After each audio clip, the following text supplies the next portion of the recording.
I jo me'n recordo que fa 7, 8, 10 anys ningú parlava en aquest país de dret a decidir.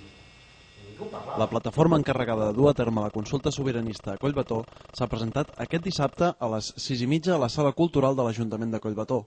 A l'acte, que fou obert a tota la ciutadania, ha destacat la presència del senyor Gerard Fernández com a cap de premsa de la plataforma Osona Decideix i del senyor Jordi Fàbrega, alcalde de Sant Pere de Torelló, delegat de la Generalitat a la Catalunya Central i representant de la plataforma Decidim.cat, formada per més de 1.300 alcaldes i regidors que defensen el dret a decidir. Hi havia molta gent que em deia, però en un context de crisi econòmica té sentit parlar sobre el dret a decidir, sobre la independència nacional de Catalunya?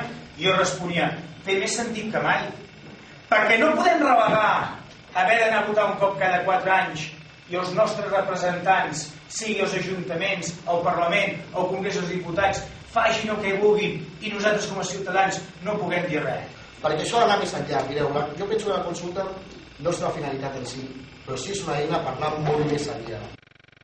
L'objectiu de l'acte de presentació és donar a conèixer la plataforma a tots els collbatonins i explicar en què consisteix i com es farà la consulta que es portarà a terme el diumenge 25 d'abril a Collbató. Tot i la dificultat que representa fer una consulta d'aquest caire en pobles petits i poc cohesionats urbanísticament, com és el cas de Collbató, la plataforma ja compta amb el suport de nombroses entitats cíviques, culturals i esportives i amb prop d'una 50ena de voluntaris que ja han començat a treballar per fer el referèndum a Collbató amb la pregunta: està d'acord que Catalunya esdevingui un estat de dret, independent, democràtic i social integrat a la Unió Europea?